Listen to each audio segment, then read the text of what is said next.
Javili mi za novi projekat one lopine Željka Mitrovića. Nekakva Insta TV, prvi band Srbije. Opet neko reality smeće. Dok oni pevaju, Srbija lagano tone kao Titanic. Čak i one Šabane Granda vratio na Pink televiziju. Dakle, o čemu se radi? Evo šta on kaže. Insta TV kreće sa radom 28.10. u 18 sati. U toku su posljednje pripreme za najveći talent show. Prvi band Srbije. 28. oktobar.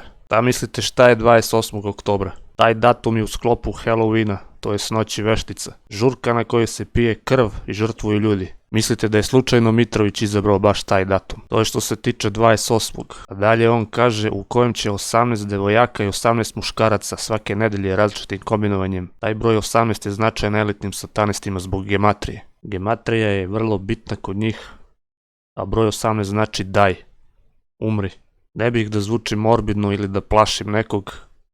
Da li će ovi bolesnici možda ubiti nekog? I na kraju, 6 bendova, 6 članova, 6 dana u nedelji.